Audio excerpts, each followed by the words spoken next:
Wah, Kak, lagi liatin apa sih? Kok kayaknya serius banget mukanya di situ? Ini loh, maba akan 23 nih udah upload ribbon di dalam mereka bagus banget lihat deh. Sumpah.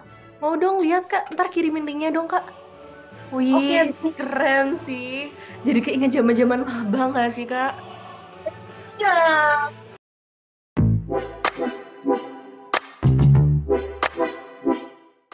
Welcome to Stock Talking time. without wasting your time. Yay! Yeay.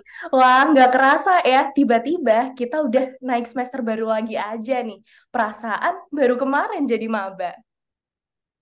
Iya nih, time flies so fast. Sampai heran nih, kok udah naik semester aja. Tapi jangan bingung-bingung dulu dong, karena kita belum sapa pendengar kita nih, Reisha. Hai, hai, hai. Back with us in Stock bersama aku, Zenira. Dan aku, Reisha, and we're back to bring you some info. Nah, betul banget. Di episode kali ini persis banget sama yang Reisha spill sebelumnya. Hari ini kita bakal bahas seputar lika-liku pas dulu kita semua jadi mahasiswa baru nih. Iya, betul banget. Tapi nggak seru nggak sih kalau kita cuma berdua aja nih?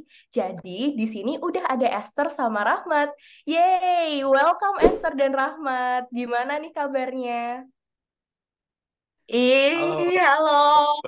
aduh luar biasa sekali kabarnya. Iya nih, asik banget nih kalau dilihat-lihat nih, semangat banget ya kayak ini semangat pagi sekali ya. Ada spirit apa nih hari ini? Mungkin boleh disapa dulu nih pendengar stok kita nih dan perkenalkan diri nih. Siapa dulu nih? Aku atau Rahmat nih? Esther dulu deh, Boleh boleh. siapa aja? Oke, Esther dulu oke. boleh? Boleh. Halo semuanya, sebelumnya kenalin aku Esther dan di tahun ini aku naik ke semester 3. Aduh, takut banget. Oke, halo Esther. Oke, halo semuanya. Aku sama kayak Esther, naik ke semester 3. Namaku Nur Rahmat atau bisa dipanggil Ahmad. Kita sama-sama dari angkatan 2022. Ih. Ya, halo Ahmad. Oke. Nah, berarti kali ini dari angkatan 22 ya. Nah, gimana nih? Mungkin nih bisa diceritain kok bisa sih pilih Unair dibanding universitas-universitas lain atau kenapa milih Surabaya? Karena kan kayak terkenal, ih Surabaya tuh panas ya, gersang gitu kayak ke sini gitu. Apa mungkin karena kayak dapat ilham, mimpi disuruh ke Unair sama yang Maha Esa atau gimana nih? Coba nih, siapa nih yang mau duluan nih? Terserah. Esther kali ya, kan Esther Ya, dekat nih dari Surabaya. Ngapa nih Tar ngambil ya, Surabaya? kebetulan aku tinggal di tetangganya Surabaya, alias di Sidoarjo. Kalau alasan mau masuk UNER ya, mungkin karena dari SMP aku sekolahnya di Surabaya. Jadi kayak, wah anak-anak Surabaya nih, kalau yang bagus di Surabaya ya pastinya antara UNER atau ITS. Dan kebetulan kan aku lebih tertarik ke dunia-dunia kesehatan gitu, misalnya FK, FKG, farmasi, dan sebagainya. Dan juga matkul favoritnya dulu pas SMA biologi. Jadinya Jadinya ya itu akhirnya aku milih UNER ya karena itu paling bagus. Terus mungkin alasan pertamanya karena estetik. Karena pas waktu aku lihat kamus A pertama kali kayak oh my god bagus banget. Ini kayak vintage vintage gitu dan mulai sejak saat itu kayak udahlah di UNER aja udah dekat estetik terus juga bagus. Ya seperti itu sih. Wow, karena ini ya Belanda-Belanda gitu ya, vintage ya Esther ya. Ya. Ini tapi walaupun kamu berarti kan udah dari SMP ya di Surabaya. Nah, dengan mataharinya Surabaya yang ada 5 ini nggak ada impression atau apa gitu Kak Esther? Sebenarnya udah kebiasa sih sama mataharinya. Ya. Oh ya, karena Sidoarjo juga dekat ya kan sama Surabaya. Oke, Iya. menarik, menarik. Kalau Amat nih gimana Amat? Apakah sama kayak Esther atau gimana nih? Sebenarnya aku nggak jauh beda sih sama Esther, karena dulu waktu SMA-nya juga sukanya biologi kan, makanya kita cari nih univ-univ yang fakultas-fakultas yang ada hubungannya sama biologi yang bagus. Ternyata di UNER ini termasuk bagus untuk rumpun kesehatannya. Nah, fun fact sebenarnya, aku tuh paling gak mau kuliah di Surabaya, karena aku kan asalnya dari Pontianak. Pontianak tuh panas. Nah, aku nggak mau kuliah yang panas lagi tempatnya. Tapi Tuhan berkata lain. Nah, rezeki dari Tuhan ngasih, ya udah kamu di UNER aja biar sama-sama panas gitu kan. Nah, jadi itulah alasan singkat cerita kenapa bisa ngambil di UNAIR gitu atau di SBY. Gitu. Oh iya paham. Tapi sebetulnya kalau aku sendiri, aku juga sama kayak Amat. Jadi aku tuh pokoknya aku nggak mau kuliah di Surabaya. Pokoknya itu titik itu adalah destinasi yang paling aku kayak red line gitu karena aku nggak mau. Kan aku dari Jakarta juga ya. Kita tahu lah ya polusinya sampai sekarang udah nggak bisa dipakai untuk mengudara dengan baik ya udaranya gitu. Jadi maksudnya kayak ya udah aku nggak mau lah di Surabaya kan juga panas dan gersang gitu ya. Tapi ternyata biasanya yang kita benci itu malah jadi tujuan kita guys. Jadi kayak makanya nggak boleh berlebihan dalam membenci. Sebenarnya itu sih yang aku dapatkan gitu pelajarannya gitu.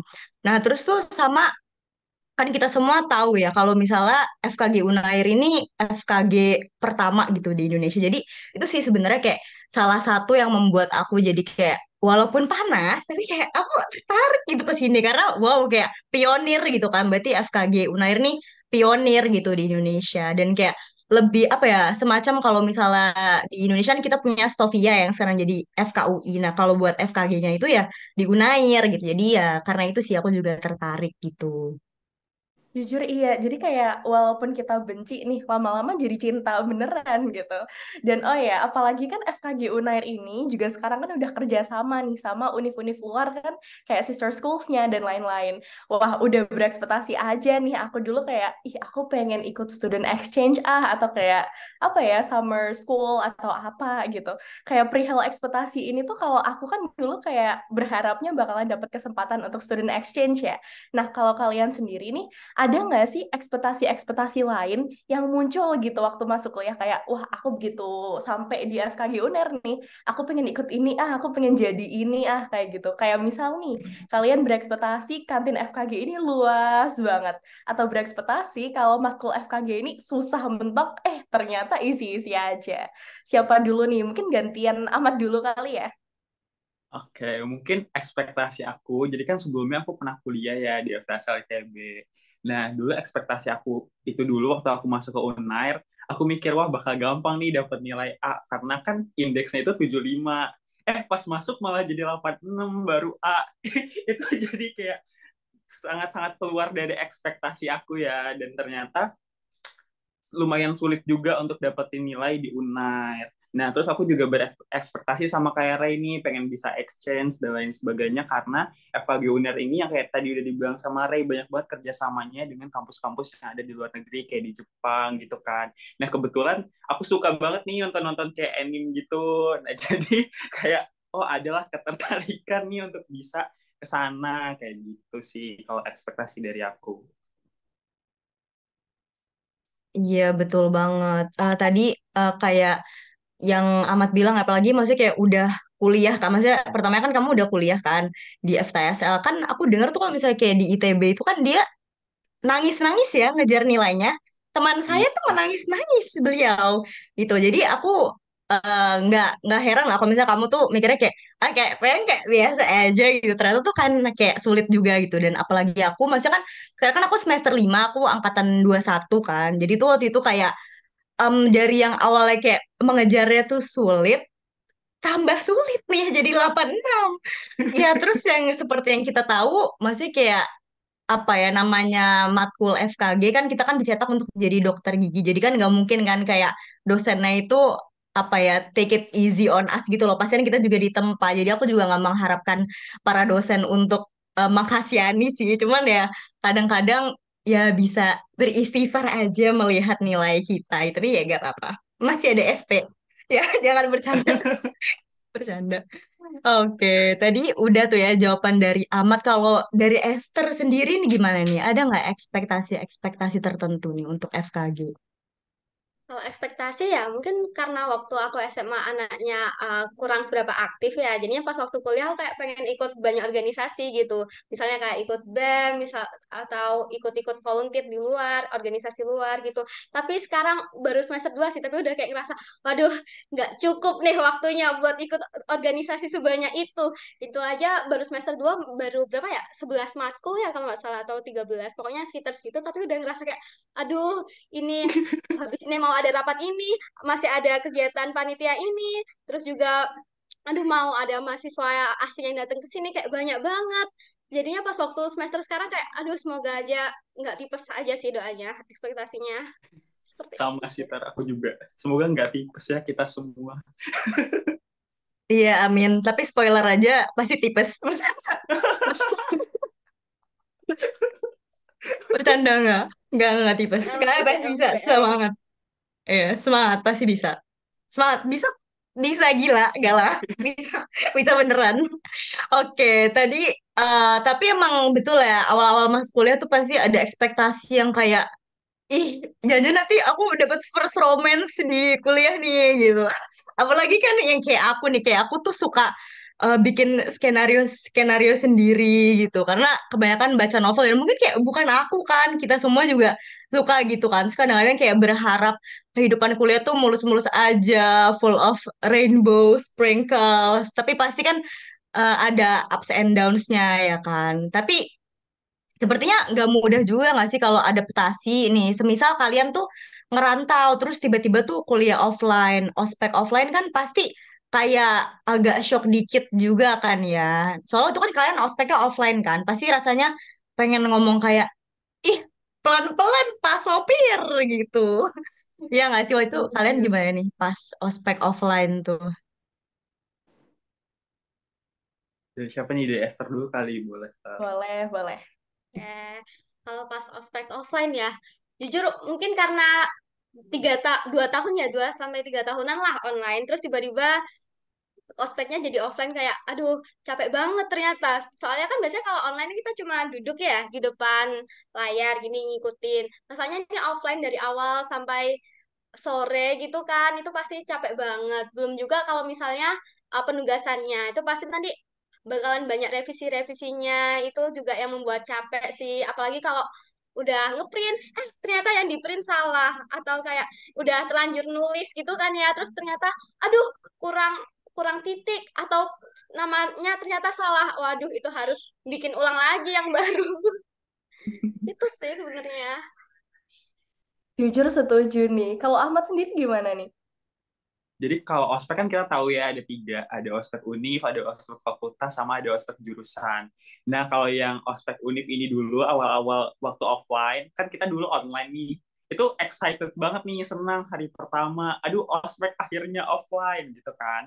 Hari pertama doang ternyata excitednya, hari keduanya udah aduh capek, aduh mas. Dan ujung-ujungnya pas di penutupan tumbang, tuh masuk ke UKS kayak gitu. Nah kalau untuk suka dukanya sih waktu ospek tuh sebenarnya seneng sih ospek itu tempat kita untuk merangkul satu angkatan lah teman-teman kita juga terus juga kita jadi banyak kenal orang punya banyak relasi dari situ untuk ospek yang amerta aja kita bisa dapat teman-teman dari berbagai kampus pas kita ospek di fakultasnya juga kita jadi punya banyak relasi teman-teman yang satu FKG kayak gitu kan.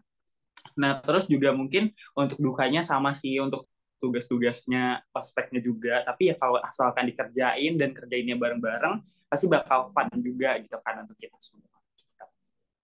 Iya, bener banget. Jadi emang ada suka, ada duka ya. Apalagi gini, kalau kita, especially kita anak rantau nih. Nah, begitu sampai di Surabaya, disambut ospek nih kita masih homesick-homesicknya kayak gitu kan. Nah, jadinya emang beneran di, apa ya, di, keplak gitu lah langsung sama realita. Bener. Tapi emang ya kalau kita ngomongin ospek nih rasanya kayak keinget aja gitu. Dulu kan kita ospek offline setelah kayak beberapa tahun online ya. Nah, wah pasti itu pas ngerjain tugas ospek udah rasanya mau nangis aja nih. Bawaannya udah mana aku kan harus ngeprint gitu ya kayak aduh capek gitu ke tukang printan terus sampai-sampai udah jadi bestie nggak sih sama abang-abang tukang printannya. Tapi emang sih Mat kayak yang kamu bilang tadi sukanya itu kayak kita kan jadi banyak temen nih, apalagi sama kelompok-kelompok Amerta itu kan ya, dan lain-lainnya. Jadi ya emang penuh apa ya kenangan, tapi tidak untuk diulang gitu lah. Ya nggak Kak Zanira? Iya betul banget. Aku dulu sampai saking sering yang ngeprint tuh udah mau jadi bestie gitu sama abang-abangnya. Zadira ya kayak Unair dia. Iya bang, mau ngeprint bang buat kelompok kayak gitu. Jadi kan waktu itu kan aku online ya guys. Cuman tuh emang harus ngeprint juga gitu. Jadi ya kadang-kadang kalau misalnya kan waktu itu aku masih di Jakarta, jadi ada yang suka kayak nitip ngeprint gitu. Jadi kayak ya udah aku printin lah sekalian nanti anggarannya dibagi-bagi. Jadi dental aku tuh memang sangat terstruktur gitu. Pamerin. Tapi ya tapi emang investasi ke printer itu sangat dibutuhkan sih karena setelah pas masuk FKG juga banyak kan, maksudnya printer yang kayak occasion dimana kita tuh butuh printer, jadi kayak agak menangis aja kalau nggak punya karena kayak harus bolak-balik ngeprint. Nah tapi tadi kan kalian cerita banyak suka dukanya ya kalau misalnya ospek itu. Nah kira-kira coba dong pilih satu nih dari masing-masing narasumber kenangan yang kayak paling nempel, paling nggak bisa dilupain. Wah ini core memory sih gitu. Kira-kira apa nih siapa nih mau yang mau jawab duluan? Aku boleh kali ya. Nah, jadi tuh kalau waktu ospek itu kan rata-rata orang-orang pada boncos kan. Nah, aku nambah cuan. Nah, kenapa? Karena aku punya printer. Jadi kayak orang-orang yang nitip aku suruh bayar. Nah, jadi balik modal tuh duit printernya. Terus juga mungkin lebih yang tadi aku bilang kita jadi punya banyak relasi, bonding angkatan, kita sering ketemuan. Kalau sekarang tuh kita udah lebih jarang kali ya untuk ketemuan-ketemuan secara offline gitu, nugas bareng gitu. Dan itu sih yang aku kangenin banget. Karena sekarang udah susah untuk ngumpul lagi yang benar-benar ngumpul gitu. Iya bener banget. Apalagi gini kayak kan kamu bilang kayak kita sekarang udah susah kan buat ngumpul bareng. Apalagi nih ada yang ikut BEM, ada yang ikut komunitas. Kayak nyocokin waktunya itu kayak apalagi gini waktu liburan. Terus kayak ayo main yuk. Aku belum balik Surabaya dan lain-lain. Jadi kayak wah kapan nih kita beneran main bareng dan bertemu bersama-sama seperti ospek dulu kayak gitu kan ya. Oh ya kalau Esther gimana nih? Kenangan apa nih saatnya jadi melankolis di sini sekarang? Kalau kenangan ya mungkin kurang lebih sama. Kenangannya paling ingat itu paling membekas ya nugas bareng. Terus misalnya kalau ada kerja kelompok itu juga nanti kan pasti bareng-bareng ya. Misalnya kayak bakalan ada wawancara dan sebagainya. Seperti itu kan pasti kita bakalan sering bareng-bareng sama teman. Juga paling ingat tuh harus bangun pagi, siap-siap pagi, nggak boleh telat sampai ke kampus. Itu sih. Terus pas sampai kampus pada langsung tanya-tanyaan, kamu udah bawa atribut ini belum? Udah lengkap belum seragamnya? Terus apalagi ya? Oh itu sama tugas yang ini kamu udah belum? Aku mau lihat, boleh nggak? Ini gimana kamu bikinnya? Ya, itu sih yang paling teringat ya, membekas dari ospek itu. Iya paham banget sih yang Esther alamin karena sebenarnya pasti semua maba FKG tuh merasakan bangun pagi ya ampun. Aku paling gak suka banget tuh weekend loh.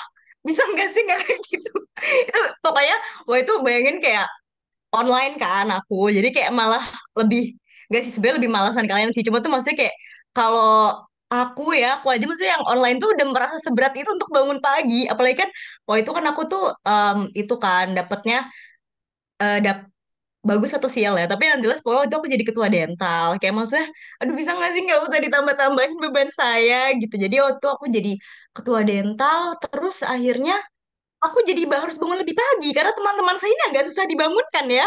Masa saya harus ke Pontianak nih, teman saya juga dari Pontianak nih, harus ke Pontianak saya untuk membangunkan kan nggak mungkin. Jadi ya sampai kadang-kadang kita tuh kayak nelpon-nelpon ibunya gitu loh, suruh bangunin kayak Tante, si ini udah bangun belum? Tolong ya, 5 menit lagi dia absen gitu. Jadi ya, ya paham banget lah ya, karena ya emang walaupun kita beda online offline cuman at the end maksudnya kayak painfulnya itu pasti sama tapi ya justru itu nggak sih yang paling diingat-ingat zaman ospek pasti ada suka dukanya. Nah kayak misalnya aku kan dulu online cuman ya dibilang berat sih berat, cuman karena aku di rumah mungkin pressure-nya nggak seberat kalian gitu ya, masih enak lah, aku masih bisa main sama teman-teman SMA, apalagi kan baru lulus tuh kita masih attach gitu ya sama teman-teman SMA, masih kayak butuh pegangan lah untuk beralih ke dunia perkuliahan gitu, kadang-kadang masih susah move on gitu sama teman-teman SMA. Jadi kayak karena stressfulnya apa namanya ospek online ini, kadang kita juga masih suka Zoom gitu sama teman-teman kuliah gitu sampai tengah malam. Kadang aku juga pernah kayak sampai jam 3 itu sembari ngerjain tugas ospek. Tapi ya kayak gitu, kita kayak berdoa, ih kayak jangan sampai kesiangan gitu jam 7-nya gitu sih. Bener, jujur nih aku juga relate ya Kak Zanira. Soalnya kan aku juga ketua dental nih. Nah, waktu itu pernah nih ada satu temenku yang aku tuh udah chat nih, udah chat bolak-balik, udah telepon bolak-balik. Aku kira ada sakit atau apa. Ternyata 30 menit kemudian dia datang baru bangun gitu. Jadi ya itu adalah suatu challenge tersendiri sih. Dan juga pastinya dari SMA ke kuliah tuh aku setuju banget sih kayak adaptasinya itu butuh apa ya, penyesuaian yang lebih gitu, apalagi buat kita anak rantau kayak gitu. Kita juga jadi harus nyesuaiin diri lagi sama perbedaan-perbedaan yang ada dari sisi pertemanan kayak dosen kayak lingkungan belajar kayak dan mungkin budaya kampus juga ya. Iya, bener banget. Dan banyak orang tuh pasti merasakan semacam apa ya namanya kayak culture shock gitu di tahun pertama mereka menduduki bangku kuliah. Dan ini aku berbicara maksudnya kayak nggak cuman anak rantau aja, tapi kayak maksudnya semuanya gitu. Iya nggak sih? Kayak mau rantau mau enggak tuh pasti ada aja setitik 0,001% ini pasti ada nih culture shocknya. Nah, menurut Amat sama Esther nih gimana nih? Apa aja nih kira-kira perbedaan kehidupan dan kebiasaan di SMA dan di kuliah tuh perbedaannya apa aja tuh? Oke, sebenarnya kalau menurut aku tergantung dulu ya, ini tuh hal yang subjektif juga. Karena tergantung SMA-nya nih. Karena ada beberapa SMA yang aku lihat-lihat itu, mungkin SMA-SMA yang favorit ya, secara sistem mereka udah sama dengan apa yang diterapkan di FKG UNER itu sendiri sebenarnya. Nah, tapi untuk sekolahku, karena sekolah yang biasa-biasa aja, negeri yang biasa-biasa aja, jadi pasti ada transisinya untuk bisa survive ke FKG UNER. Nah, mungkin kayak apa aja sih yang bedain banget? Yang pertama itu adalah ujian kali ya.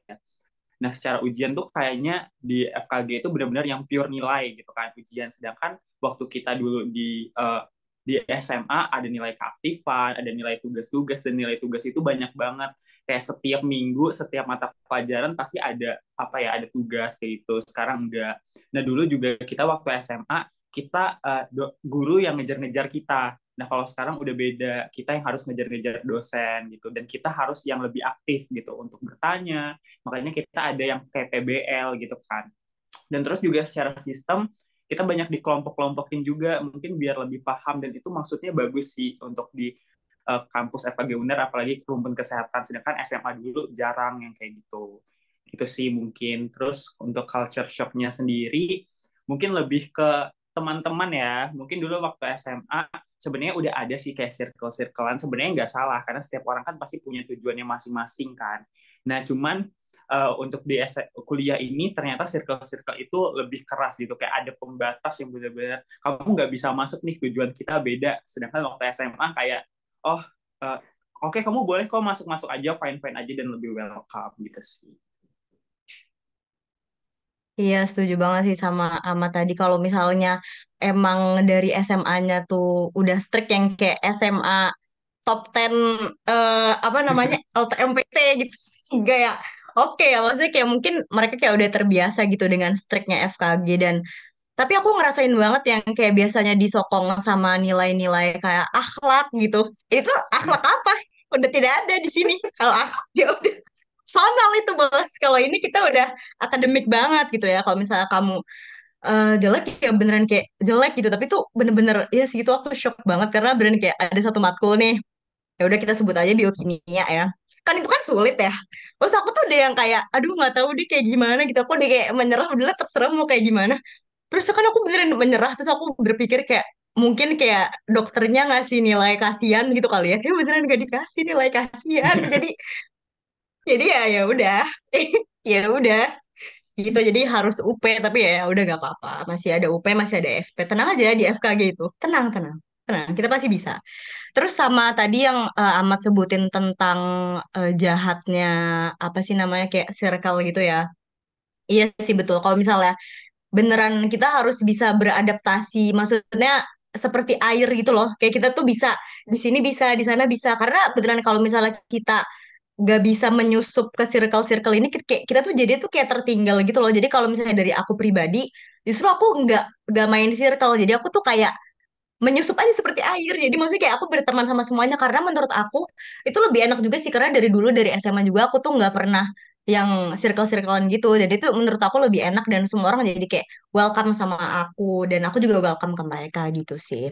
Nah, itu kan kalau dari Amat ya, kalau dari Esther nih gimana nih Esther? Perbedaannya nih apa aja nih di bangku SMA dan kuliah? Kalau menurut aku ya, aku lebih ke segi kulturnya aja sih. Kalau kebiasaannya yang agak beda itu menyesuaikan nama panggilan ya. Mungkin kalau di SMP, SMA kita kan nyebutnya Pak, Bu. Tapi kalau di kuliah nih kan kita nyebutnya dokter, Prof gitu. Dan kadang-kadang itu masih sering keceplosan. Apalagi pas di semester 1, semester 2 itu juga masih sering keceplosan. Dan juga tergantung respon dosennya juga sih. Kadang ada yang kayak biasa aja, ada yang memaklumi, ada juga yang kayak lebih strict perihal masalah itu sih. Terus juga selain itu mungkin kultur shock kebiasaannya ya kan dari SMA. Terus habis itu kuliah kita kan pasti ngerantau ya. Ada yang ngekos gitu. Nah, itu mungkin perbedaannya di cara mengatur keuangan kita. Kalau dulu kan pas waktu SMA kita dikasih uang saku ya biasanya per hari gitu. Sedangkan kalau kuliah ini biasanya dikasihnya per minggu atau per bulan. Jadi kayak kalau mau harus beli-beli sesuatu itu harus mikir-mikir lagi, apalagi pas waktu masa-masa ospek itu karena bakalan banyak banget barang yang harus dibeli, juga nanti harus persiapan kalau buat semester depannya, alat-alatnya dan sebagainya. Jadi kayak ya harus pinter-pinter lah kalau misalnya harus menahan diri supaya tidak beli saat flash sale Shopee. Seperti itu sih. Bener, bener banget. Kan yang pertama tadi kamu bilang soal ini ya, panggilan prof sama dokter. Nah, itu emang kita kudu hati-hati sih ya. Dan kalau bisa, ya ketika kita manggil bener gitu. Soalnya pernah nih juga keceplosan. Eh pernah profesor, aku panggil dokter. Pernah dokter, aku panggil profesor gitu. Jadi agak kebolak-balik ya itu. Jadi ya emang kita kudu tahu lah ya profesor dan dokter-dokter yang ada di FKG UNER ini. Kan juga kasih tahu ya, dikenalin waktu ospek, waktu ngasih materi kayak gitu. Nah, terus emang iya sih Esther kayak apa ya, gimana kita nge-manage keuangan nih. Kalau misalnya kita udah di awal bulan tuh udah kalap duluan, udah kayak gak bisa beli alat-alat ospek lagi nanti dan lain-lain, ya gimana ya, akhir bulan agaknya nggak makan ya, atau Indomie doang ya. Kayak gitu. Nah, terus kalau kita udah tahu nih perbedaan-perbedaan yang baru aja kita bahas, pengalaman kalian buat adaptasi di atmosfer yang baru ini gimana nih Esther sama Ahmad? Kayak pastinya kan setiap orang punya nih ya kemampuan adaptasi yang beda-beda. Mungkin dari kalian ada tips and tricks gitu, kayak misal nih sesimpel kayak kita survive di kos-kosan, ada yang bisa masak, ada yang nggak bisa masak, kayak gitu. Jadi kayak gimana nih menurut kalian? Mungkin dari siapa dulu ya? Esther dulu deh. Oke, kalau apa ya, kalau survive di FKG ya, kalau lingkupnya di FKG, karena aku tipe orang yang go with the flow, jadi kayak ya udahlah, kalau misalnya disuruh ini jalanin aja, ikutin aja. Kalau misalnya disuruh ya kayak menyapa gitu ya, sapa aja. Terus juga kalau misalnya ngechat dosen ya harus yang sopan gitu. Kayak ada batasan-batasan kayak misalnya baru boleh ngechat jam segini gitulah diikutin aja.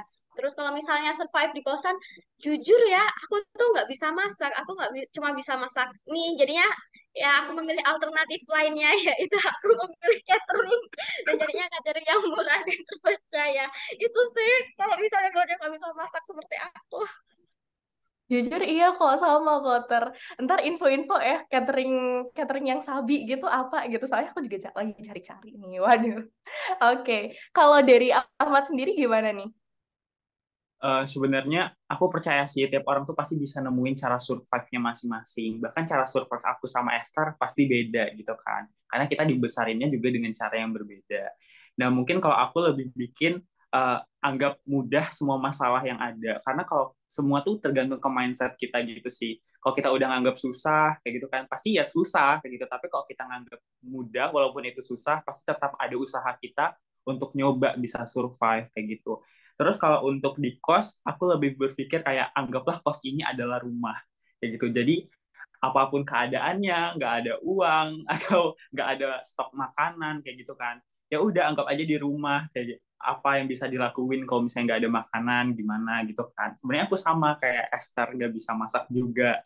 Nah, salah satu caranya adalah Shopee Food, GoFood, dan lain sebagainya. Walaupun, walaupun sebenarnya ya itu lumayan ngeboncosin duit kita ya. Cuman kan kita juga tahu waktu kita juga lumayan terbatas dengan ada fasilitas-fasilitas kayak gitu. Sebenarnya udah lumayan. Jadi kita harus bisa gimana nih caranya duit ini bisa dihemat-hemat gitu sampai akhir bulan kayak gitu. Nah, terus juga mungkin untuk survive-nya adalah eh, apa ya kayak percaya aja lah sama diri kita sendiri gitu. Kalau misalnya teman-teman kita aja bisa survive, masa kita nggak bisa survive sih di FKG? Bener kata Esther tadi kayak apa ikutin aja alurnya kayak gitu. Karena kalau kita ikutin alurnya, mau sesusah apapun pasti kita lewatin. Kayak semester 2 kemarin kita ngerasa aduh berat banget nih ada matkul biokimia, ada matkul apa mikrobio, histologi yang kita anggap kayak aduh kakak tingkat dulu nggak ada ujian histologi kok kita ada ujian kayak gitu kan. Tapi ya udah dilalui ya udah kayak gitu. Dan akhirnya kita bisa juga ngelaluin hal tersebut gitu sih. Iya sih, betul banget, setuju banget sama yang tadi Esther sama Ahmad bilang bahwa itu tuh pasti bakal berlalu. Kita tuh harus kayak ikutin aja dulu. Jadi singkat cerita, aku tuh pas ospek tuh kayak aku tuh berpikir ini ngapain sih ospek-ospekan gitu, kayak emang kita tuh nggak kenal, tinggal dikenalin aja biasa gitu kan.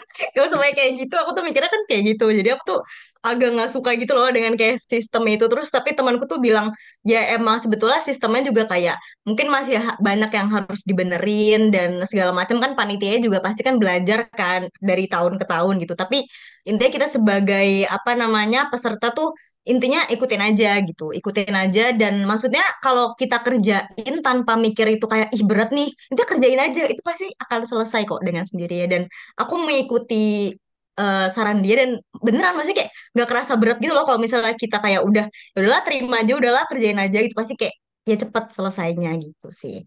Nah, tadi kan kita udah ngomongin tentang kayak universitas perospekan gitu. Kita tuh juga tadi sempat ngomongin tentang SMA nih ya. Kalau di SMA tuh kan pasti ada ya mapel-mapel yang kayak sulit, mumet, membingungkan, kayak misalnya matematika minat atau misalnya kayak fisika gitu. Nah, kalau di perkuliahan nih khususnya tahun pertama, matkul apa sih yang menurut Esther sama Ahmad nih yang adik-adik maba nih harus kayak watch out gitu, kayak maksudnya harus kalian kalian harus hati-hati sama matkul ini nih, dan ya intinya butuh effort lebih gitu untuk belajarnya nih, kira-kira gimana nih? Mungkin ada yang mau jawab duluan.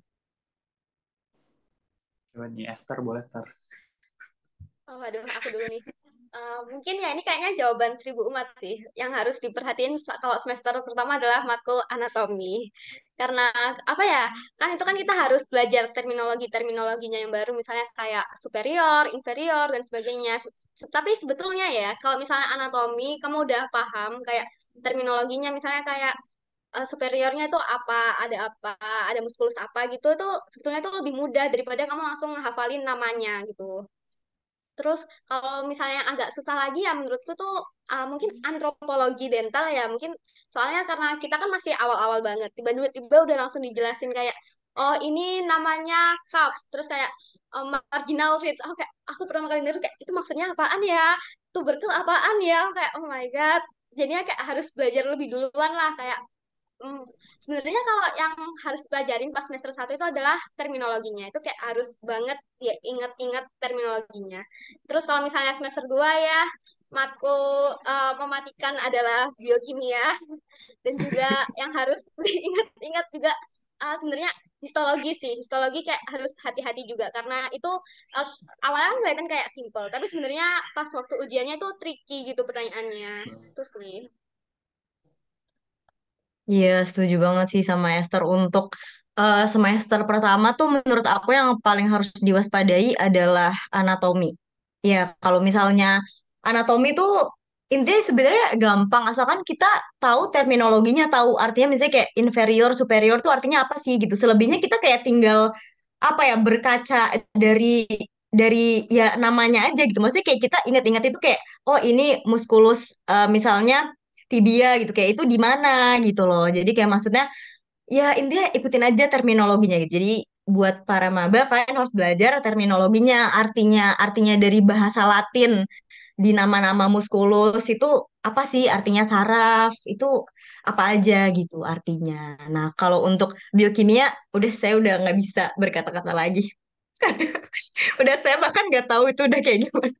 Gak lah bisa guys, cuman ya emang agak kompleks aja sih saran aku kalau misalnya emang kalian udah mentok di belajar apa namanya materinya, saran aku tuh latihan soal aja yang banyak, cari-cari soal, latihan soal, latihan soal, latihan soal terus nanti pasti lama-lama bisa kok. Soalnya yang keluar itu pasti gak jauh-jauh dari soal-soal yang pernah kalian pelajarin gitu. Jadi ya intinya kan maksudnya biokimia materinya itu aja kan dan soal yang tersedia juga pasti di dunia ini cuma itu aja. Jadi kan belajar aja soalnya kalau misalnya materinya kalian kurang menguasai. Itu sih kalau tips and trick dari aku gitu ya. Nah, jadi kan udah dijawab nih matkul-matkul yang kita perlu watch out nih dari Esther. Kalau dari Ahmad sendiri gimana nih, Mat?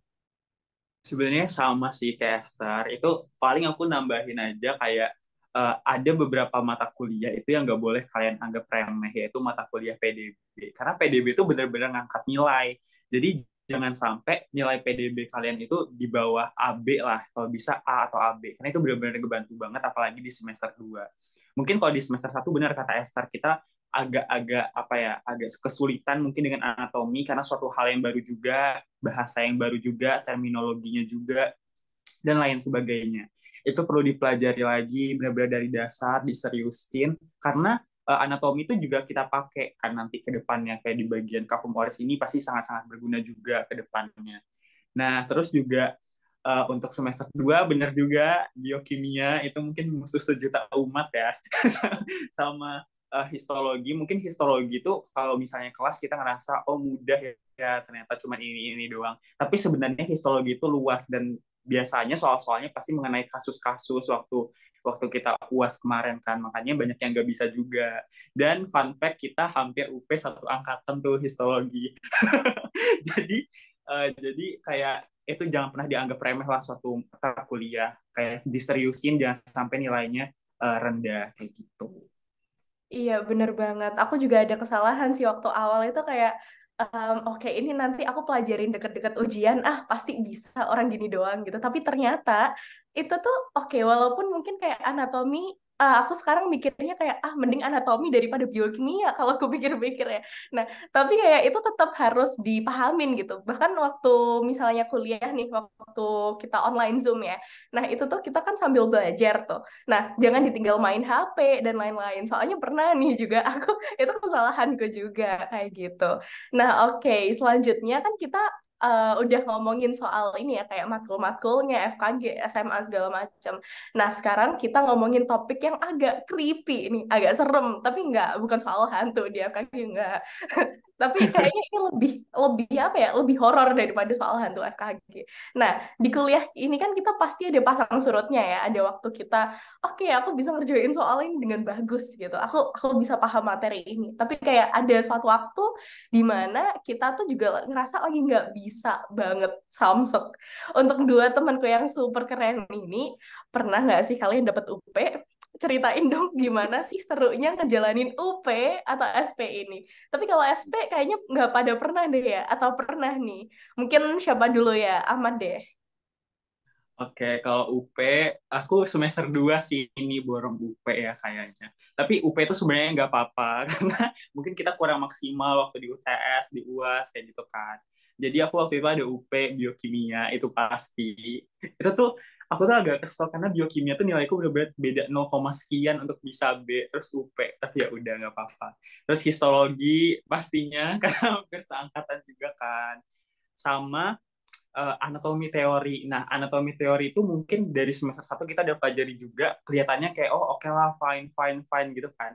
Tapi ternyata menurutku ya, teori itu lebih susah daripada yang praktikum. Mungkin kalau yang praktikum, oke kita tinggal hafalin terminologinya, kita tinggal hafalin namanya. Tapi kalau yang teori ini kita benar-benar harus kayak paham tentang materinya tuh apa sih, dia nih bahas tentang apa sih sebenarnya, fungsinya untuk apa. Terus pokoknya semuanya itu dipelajari lah untuk di anak teonya. Untuk SP sendiri alhamdulillahnya nih belum ada dan jangan sampai ada kalau bisa. Dan ya aku berharap sih semester kedepannya aku bisa meninggalkan kayak sistem SKS, karena jujur di semester 2 ini aku banyak banget SKS-nya dan ujung-ujungnya nilainya kayak gini. Ya udah gitu sih. Amin, amin, amin. Semoga kita semua terhindar dari segala UP dan SP ya. Tapi emang beneran tau guys, kayak UP sama SP itu tuh kayak emang apa ya, diciptakan untuk membantu nilai kita gitu. Kalau misalnya kita ada nilai yang apa ya, bukan bobrok sih, lebih ke kayak kurang gitu ya. Kayak kita dapat kesempatan kedua, kesempatan kedua untuk bisa memperbaikinya. Tapi emang kalau bisa dimaksimalin dari awal ya. Cuman syukurlah ada UP sama SP ini. Oke, itu kan dari Amat ya. Kalau dari Esther gimana nih? Ntar kayak apakah ada UP, pengalaman SP dan lain-lainnya? Sebenarnya pas waktu awal-awal kuliah kayak aku tuh pengen membuat rekor tidak UP sama sekali gitu kan. Tapi sayang sekali itu udah mencapai di semester 2 juga. Dan matkulnya juga matkul yang UP seangkatan yaitu histologi. Sebenarnya pas waktu histologi itu aku pas waktu awal-awal tes ya, aku pas waktu lihat soalnya waduh oh my god kok yang aku pelajarin nggak keluar sama sekali ternyata. Terus aku kayak udahlah nggak apa-apa kan baru UTS kan, baru UTS masih ada UAS. Ternyata pas UASnya nggak jauh beda sama kayak UTS. Dan aku sempet kayak berdoa ya Tuhan semoga aja ini nggak UP, semoga aja ini nggak UP, semoga aja ini nggak UP. Ya, tapi ya ternyata takdir berkata lain dan akhirnya aku UP di histologi itu. Sedangkan matkul-matkul lain aman, cuma aduh eman banget cuma satu matkul aja yang histologi ini. Oke, oke, menanggapi Esther nih. Aku boleh keluar dari room Zoom dulu nggak ya? Waduh, Aku gini, lagi gini ya. kayak, Ikutan. oke. Jadi, aduh guys, udah deh. Aku bahkan udah tidak menghitung nih. Aku udah UP berapa kali. Enggak lah, gak sebaik itu juga sih. Maksudnya kayak udah nggak inget serius berapa. Cuman kayaknya ya mungkin kayak 3, 4 kali ya aku UP. Ya matkulah, tapi nggak tahu sih. Pokoknya intinya kemarin jadi aku tuh kemarin sempat ambil UP, sempat SP juga. Kenapa SP? Nah sebenarnya itu tuh SP tuh gara-gara semester 3 kemarin. Kita tahu lah betapa beratnya semester 3. Jadi makanya aku juga kayak nggak terlalu menekan diri aku sendiri gitu loh. Maksudnya kayak kalau emang SP ya udahlah kayak 1.000 orang di dunia ini juga SP gitu loh di semester 3 itu. Jadi aku juga kayak oh ya udahlah biasa aja gitu. Jadi ya ya ya udah aku jalanin aja SP gitu. Cuman yang menarik dari SP ini jadi kita tuh nggak bisa kayak langsung berharap iya aku ikut SP nih udah pasti aku nih B nih nilainya. Enggak. Jadi tuh kadang kayak tergantung dosennya sih. Jadi kayak kita terkadang kita dikasih tugas lebih. Jadi kayak kita bisa ngejar nilai kita di SP. Tapi kadang juga tuh kita tuh kayak ya sistemnya sama aja nggak dikasih tugas lebih. Jadi ya kalian tetap harus kayak ngejar nilai sekeras mungkin juga di SP gitu untuk ngejar nilai B itu gitu. Karena ada beberapa teman aku juga yang kayak udah ikut SP tapi nilainya tetap BC. Tapi ya dia kayak udah seneng banget karena tadinya nilainya itu D atau kayak em, kadang-kadang tuh ada yang C gitu kan. Jadi ya dia udah seneng banget dinaikin ke BC karena kan buat syarat yudisium tuh at least kan maksudnya kayak nggak ada yang D kan. Jadi maksudnya kayak ya itu udah sebuah apa ya maksudnya nilai yang dia usahakan gitu lah mencapai BC itu. Jadi dia udah kayak senang gitu. Nah, oke tadi kan kita udah ngebahas UP SP ya. Jadi mungkin kita kayak bisa stop nih bahas yang aduh creepypasta ini. Jadi waktunya kita bahas yang senang-senang ya, rainbows, cupcakes. Jadi kalian berdua kan ini kan manusia yang super sibuk juga ya. Nah sejauh ini selama semester, ini udah berapa semester ya kalian ya? Berarti udah 2 ya? Iya udah 2 semester nih. Udah ikut kepanitiaan apa aja nih kira-kira? Kita membahas tentang kepanitiaan. Oke, siapa nih yang mau jawab? Silahkan. Aduh, Esther nggak sih? Esther ini banyak banget nih kepanitiaannya. Jadi kita kasih ruang dulu buat Esther. Waduh, kalau yang kalau yang udah-udah ya, kalau yang sekarang itu lagi lagi ikut organisasi BEM fakultas di Departemen Luar Negeri. Terus juga jadi sekretarisnya di Stovit League atau event angkatan lah ya tiap tahun. Terus juga apalagi ya? Oh, jadi staff dekor di Stovit Art Festival.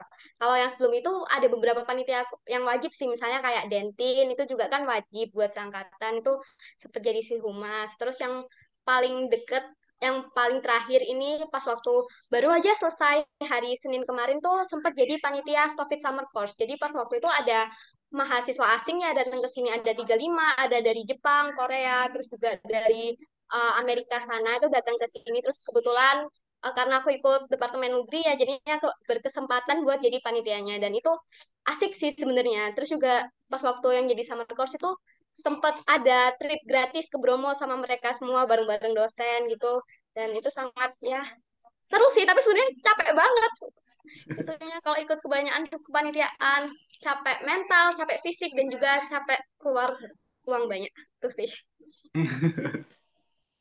Iya, paham banget sih yang Esther bilang. Seru sih, tapi capek banget. Itu aku, ya ampun, nggak bisa. Itu sangat relate. Jadi aku tuh, ya kita semua relate deh. Karena di FKG tuh banyak banget kegiatan yang bisa diikuti dan asik-asik juga. Cuman, jadi kita tuh kayak harus pilih-pilih gitu loh. Kalau nggak, nanti akan keteteran gitu kitanya sendiri. Tapi ya seru, tapi ya emang capek banget gitu. Betul banget. Nah, itu kan tadi dari Esther ya. Kalau dari Ahmad sendiri nih, gimana nih?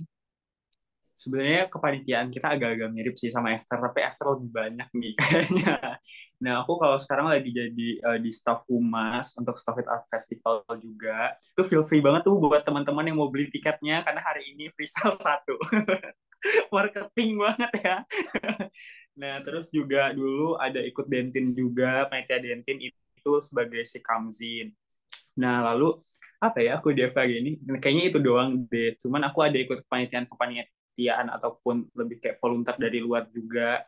Aku pernah jadi brand ambassador di BEM UI. Jadi BEM UI itu lebih kayak manajemen sebenarnya perlombaan bisnis case gitu. Nah, kenapa aku ambil itu? Karena sebenarnya aku pengen jadi dokter yang berbisnis gitu. Makanya aku pengen dapat pengalaman yang untuk bisnis-bisnisnya juga. Terus aku juga lagi jalanin platform yang aku bikin ada namanya utbkui.id, bisa juga di follow ya teman-teman.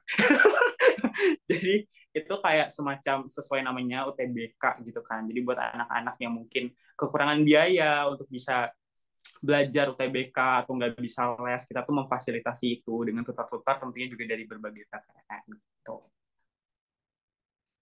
Jujur, satu-satunya respon yang bisa aku berikan adalah sumpah kedua temanku yang keren ini super duper keren banget loh. Tapi emang ya kayak apa ya, kepanitiaan dan juga wadah yang dikasih FKG UNER lah. Kiranya ini emang apa ya banyak ya luas kalau kita pengen terjun ke kayak apa ya seni-seni gitu kita bisa join staff art. Kalau kita pengen terjun ke apa ya lomba-lomba yang kiranya kayak keilmiahan atau apalah kita bisa join ADS meeting misalnya. Emang semua ini kayak diberiin sebagai wadah buat kita sendiri gitu ya, kayak sesuai dengan passion kayak gitu. Apalagi kalau kita join kepanitiaan, itu kan juga bisa kayak jadi kenal ya sama teman-teman yang dari luar kelas kita atau luar kelompok PBL kita misalnya. Soalnya kayak kapan lagi kita bisa bertemu dan berinteraksi gitu kan, kalau kita nggak kayak yang kamu bilang tadi kayak satu circle kayak gitu. Tapi emang sih dengan segala kesibukan kalian dan juga kayak kekerenan kalian yang aku nggak bisa elak lagi ini, kayak kalian pasti nggak asing lah ya sama kesibukan dan juga kayak ya kehektikan duniawi lah. Nah, kalau aku inget banget, dulu kayak aku tuh sering kecapean nih kayak ikut kegiatan sana sini, apalagi kayak kepanitiaan yang wajib ya, misalnya belum lagi harus belajar biar nggak UP sama nggak SP, itu kayak double effort gitu loh buat aku tuh. Karena aku belum bisa manage ya waktuku dengan baik di situ, jadi itu dari situ aku belajar nih buat ngatur waktu aku, buat belajar, buat ikut kegiatan kayak untuk me time sendiri. Soalnya kayak kalau dua ini belajar sama kegiatan gak dibarengin sama me time kayak aku bakal tumbang gitu. Nah, kalau kalian berdua ada cara sendiri nggak nih? Gimana cara kalian tuh bagi waktu gitu selama kuliah di FKG ini? Atau kalian juga sering nih ngalamin kesulitan dalam ngatur waktu kalian? Mungkin siapa dulu ya? Ahmad dulu deh. Boleh. Jadi sebenarnya benar sih kata Rea, aku juga lumayan cukup susah untuk membagi waktu aku sebenarnya. Cuman mungkin aku yakin sebenarnya setiap orang bisa bikin jadwalnya masing-masing dan jadwalnya itu nggak ada yang salah. Kan pasti beda-beda ya setiap jadwal orang. Nah, cuman aku mungkin biasanya sebelum aku tidur, aku pakai platform ataupun toolsnya itu Google Calendar. Jadi aku kayak susun tuh kayak hari ini besok tuh mau ngapain sih dari malam itu. Nah, tapi kadang ada hal-hal yang mendadak juga kan, tiba-tiba disuruh ini, disuruh itu gitu. Misalnya tiba-tiba disuruh datang ke FKG dan menurutku sekarang aku lebih kayak ya udahlah, soalnya jadwalnya udah seberantakan itu dan agak susah buat ngaturnya. Jadi kayak ikutin aja alurnya, kalau memang hari ini ada ini, ya udah jalanin gitu. Jadi aku lebih ngatur jadwal aku tuh pakai otakku sendiri, kalau enggak pakai sticky notes kayak gitu. Karena pakai Google Calendar walaupun ada remindernya juga kadang tetap lupa juga gitu. Jadi benar-benar setiap malam tuh diingat-ingat besok ada ini kayak gitu sih kalau dari aku. Iya, setuju banget sih sama yang Ahmad bilang. Jadi, Alkisah dulu nih aku sangat teratur orangnya. Waktu semester 1 2 tuh masih, enggak semester 1 sih. Semester 1 tuh masih kayak, ih, kayak aku, semuanya aku list nih. Terus ada remindernya gitu. Aku dulu pakai app, apa ya namanya. Pokoknya intinya kayak, itu semacam, ya dia buat reminding kita juga sama ngatur jadwal kita gitu lah. Kita bisa masukin details ya, segala macam. Karena itu juga aku udah pakai dari SMA gitu kan. Dan itu kan apa yang menurut aku comfy sih buat aku, cocok juga. Terus setelah udah aku pakai di semester 1 semester 2 nih mulai agak goyah nih, kayak aduh kok jadi gak terstruktur ya. Terus semester 3 udah nggak bisa. Udah maaf ya, tapi udah ya udah pakai otak aja, kalau lupa ya udah tinggal buru-buru aja ke kampus, kayak gitu aja sih. Jadi kita berpacu dengan kehidupan ini, dan ya udah aku udah menerima itu sepenuhnya. Jadi dari semester 3 kemarin aku udah nggak pakai reminder apa-apa lagi, paling cuma pakai notes aja sama pakai teman-temanku tolong ingetin gue ya kalau lupa gitu. Kalau kalau mereka yang lupa ya udah buat salam gitu sih. Nah, itu kan tadi jawaban dari Ahmad ya. Kalau misalnya dari Esther sendiri gimana nih, Esther? Sebenarnya nggak jauh beda sih sama Amat. Kalau dulu ya pas waktu awal-awal tuh juga suka pakai Google Calendar, terus juga sempat pakai Notion dan sebagainya gitu. Tapi ya akhirnya sekarang ya cuma kepake buat nulis jadwal kuliah aja. Padahal awalnya tuh mau dibagai, oh aku habis ini mau kayak gini gini gini. Kita nulis mau olahraga lah atau mau apa ya, mau bikin jurnal lah dan sebagainya kayak gitu. Tapi kayak nggak sempet, akhirnya cuma sempet buat jadwal kuliah. Terus kalau misalnya buat imbangin ya antara akademik sama non akademik, sebenarnya aku juga masih kurang bisa sih. Pokoknya yang paling penting itu kalau misalnya kelas itu jangan main HP. Sumpah jangan main HP, karena kalau kamu main HP sekali aja tuh pasti di next kelas-kelas berikutnya tuh kayak keterusan gitu loh. Lebih baik kalau misalnya lagi kelas tuh kamu sambil buka aplikasi notes gitu lah, mungkin kayak OneNote dan sebagainya itu langsung dicatat aja. Soalnya karena setelah kelas itu bakalan masih ada kelas lagi dan masih ada kelas lagi dan juga malamnya masih ada rapat, dan itu kayak satu hari tuh bisa full banget dari pagi sampai malam. Dan akhirnya ya cuma bisa belajar tuh pas waktu kelas atau nggak gitu pas weekendnya, kalau itu nggak ada kepanitiaan kalau di weekend. Dan juga kalau ya pokoknya nggak ada kepanitiaan gitu ya. Terus kalau misalnya tentang ya buat belajar dan sebagainya, saranku sih, ini belum aku terapin sih, belum aku terapin. Tapi saranku baiknya kalau ujian dicicil hamin 1 minggu sebelum ujian. Aku semester 2 sempat nyoba kayak gitu sih, walaupun awalnya kan pengen nyicil beberapa matkul, tapi akhirnya cuma bisa nyicil satu matkul aja. Tapi kayak menurutku itu udah lumayan membantu, karena mungkin pas waktu semester 1 masih aman lah ya, karena kan cuma ada 4 matkul FKG sama matkul PDB, itu masih kalau SKS masih bisa lah ya. Tapi kalau misalnya semester 2 itu udah mulai banyak kan matkul FKG-nya, dan tuh kayak ada beberapa matkul yang nggak bisa di SKS. Apalagi nanti semester 3, 18 matkul, 23 SKS, itu pasti susah banget kalau mau buat SKS-nya. Jadi ya mau nggak mau harus dicicil lebih awal lah, kayak gitu. Ya, setuju banget sama yang Esther bilang. Dan maksudnya kalau aku sendiri gitu, jujur aku juga masih sedikit susah. Bukan sedikit sih, emang susah guys manage waktu itu. Apalagi untuk diri sendiri gitu ya. Kalau misalnya manage waktu orang lain kan kita kan kayak yang ngatur ya. Jadi mungkin kayak kita bisa lah ngatur mereka. Cuman kalau untuk diri sendiri itu kan kadang karena ada godaan yang kayak tadi tuh main HP gitu kan. Jadi di semester ini nih misalnya kayak aku main HP mulu nih. Aku udah kayak berniat semester depan gak boleh main HP. Tapi tetap main HP lagi. Jadi gimana nih, Zanira maunya kayak gimana nih gitu.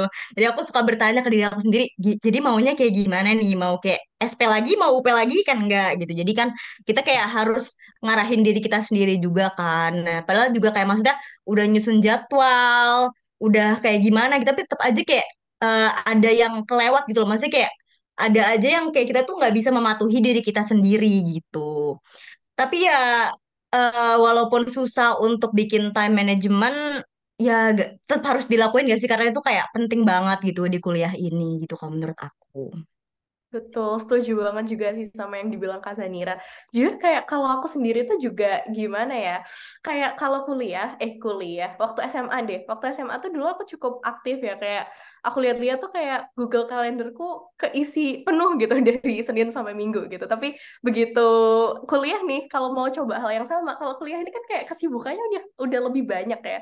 Kayak kita nggak bisa langsung ngetimpuk itu semua kayak jadi bertumpuk-tumpuk gitu loh. Jadi kayak emang kita harus ngeprioritasin kuliah dulu, terus kayak ya putting our piece dulu lah yang paling pertama kayak gitu. Jadi kayak aku sekarang lebih ke apa ya?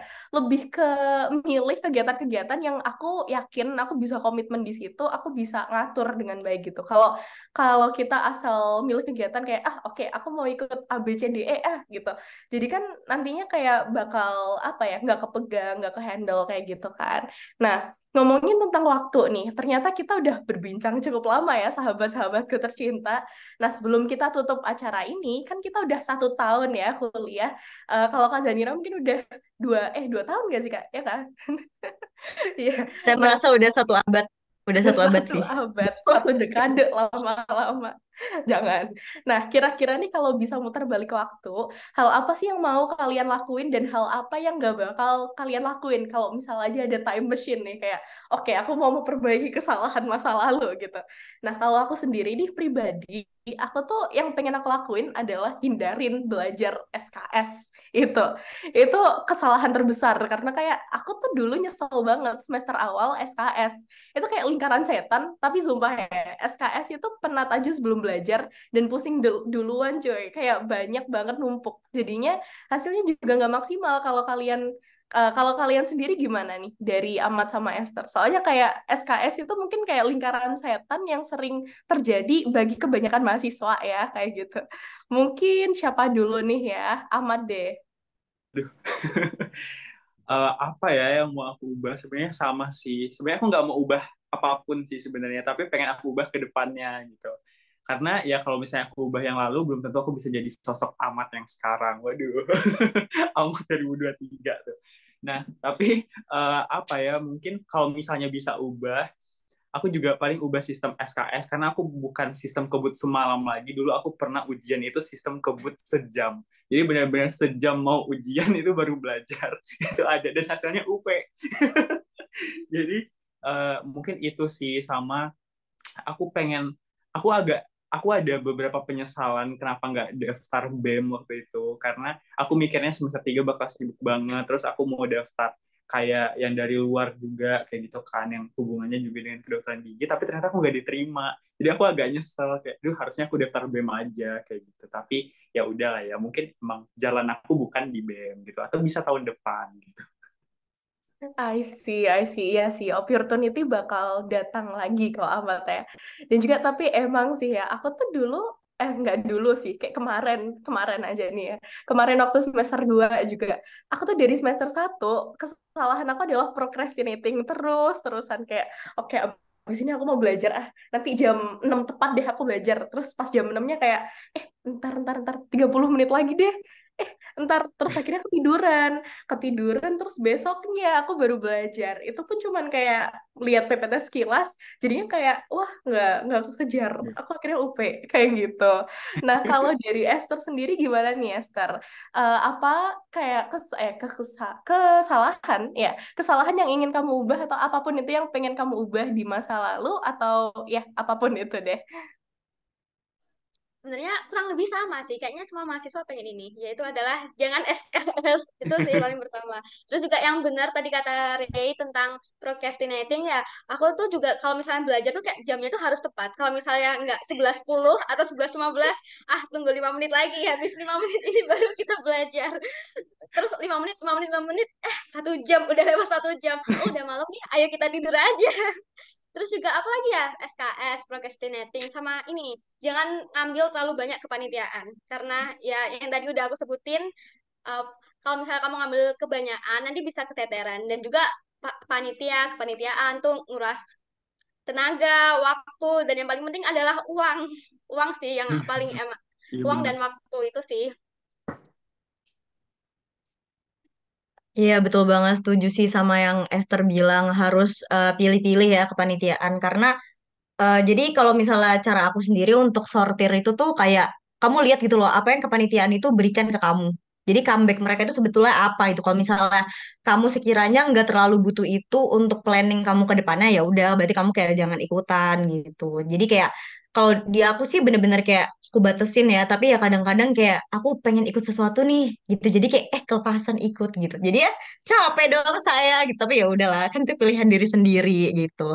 Sama kalau misalnya dari aku sendiri, kalau misalnya aku mau putar waktu itu sih dengerin dengan baik ya materi yang disampaikan. Karena jujur kan dulu dan sebenarnya sampai sekarang sih kan kita kan masih online-online gitu ya. Jadi kan banyak kesempatan buat kayak VBG aja. Dokternya juga nggak nyadar. Aduh parah banget. Tapi sebenarnya itu bukan aku doang karena itu kan kayak maksudnya banyak yang mempraktekkan hal itu. Tapi ya eh apa ya kalau misalnya udah kebiasaan kayak gitu tuh jadi kayak repot gitu loh karena itu jadi diri kita itu merasa oh ya nggak apa-apa kayak gitu itu santai aja bos gitu tapi ya aduh gimana ya soalnya kalau kelas offline kan bener-bener gak bisa mempraktekkan hal itu jadi kayak maksudnya kalau online tuh kan kayak kesempatan nih tapi itu ya sebuah kebiasaan yang harus dihapus sih ya. Jadi ya itu sih kalau misalnya memutar waktu sih aku mau merhatiin dengan saksama gitu. Dengan ya marilah kita manifesting semoga semester ini kita bisa menghapus kebiasaan-kebiasaan buruk kita gitu ya.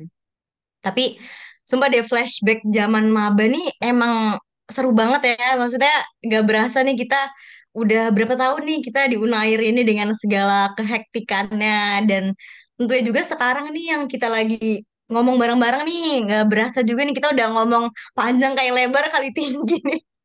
Ya kayaknya udah sekarang udah 1 jaman lebih nih ya kayaknya. Bener banget, apalagi kayak apa ya, FKG UNER ini kan juga sekarang rumah kita bersama ya. Jadi kayak pembahasan tadi mungkin cukup bermanfaat ya buat para maba yang udah mulai perkuliahan di semester ini, yang lagi ospek-ospek, yang butuh tips and trik buat adaptasi segala macem kayak gitu. Ya nggak Kak Zanira? Iya, betul banget. Jadi kita makasih banyak ya big thanks super duper mega big thanks untuk para guest star kita, wede guest star. Ya pokoknya guest star kita Ahmad dan Esther yang udah sharing-sharing meluangkan waktunya untuk ya membagikan nih suka duka kalian di FKG ini untuk ya adik-adik dan juga para pendengar stok yang membutuhkan itu pastinya di kehidupan mereka sehari-hari gitu. Yes, betul. Thank you banget buat kedua temanku tercinta ini, Esther sama Ahmad. Mungkin ada pesan nih yang mau disampaikan buat pendengar stok nih. Siapa dulu ya? Esther dulu mungkin. Kayak, buat maba-maba nih, jangan pada males ya, dan lain-lain. Atau semangat ya, atau apapun itu. Silakan, Esther. Ya, buat maba-maba mungkin ya yang baru-baru, ya tetap semangat. Apapun itu ya jalani aja. Dan juga jangan FOMO, itu sih yang paling penting. Betul, jangan FOMO dan jalani aja ya. Jalani aja, semuanya bakal lewat kok. Semuanya akan terjalani dan semuanya bakal berakhir juga akhirnya gitu. Oke, dari Ahmad gimana nih? Sebenarnya sama sih, jangan FOMO. Terus aku mau bilang kayak if you think it's too late, the truth is still early. Jadi jangan pernah ngerasa diri kamu telat. Kalau kamu ngerasa kamu tertinggal sama teman-teman kamu, belajarlah lagi karena belum ada waktu telat untuk kamu tuh belajar terus sampai kamu bisa ngejar teman-teman kamu yang lain. Karena sejatinya kita tuh nggak ada yang bodoh di FKG dan jadi dokter itu nggak perlu pintar sebenarnya tapi rajin. Jadi kalau kamu udah punya satu kunci ini rajin, pasti kamu bisa survive di FKG benar ini. Waduh, keren banget ya pesan dari Esther dan Ahmad nih sungguh memotivasi kita nih pada pagi hari ini. Jadi semoga pesan tadi ini bisa jadi motivasi buat para pendengar stok di episode kali ini. Betul, aku aja yang denger ini bener-bener langsung dar termotivasi ini. Ayo semester 3 ini kita bisa jadi kayak mau di Ayunda. Waduh, waduh, tiba-tiba pindah ke Stanford Kak kalau itu. Iya, jadi udah pada siap nih ya. eh Angkatan 22 untuk menjadi penerus mau di Ayunda. Saya juga nih, angkatan 21 nih. Siap jadi penerus mau di Ayunda. Jadi coba dong, ini sebelum jadi mau di Ayunda nih ada pantun spesial nih dari Reishan. Mari kita dengarkan Oke, dengan saksama. oke, pantun spesialnya masih dengan tema mau di Ayunda ya, ini spesial buat penutupan. Oke, mari kita mulai. nanti kasih cakep ya di akhir ya.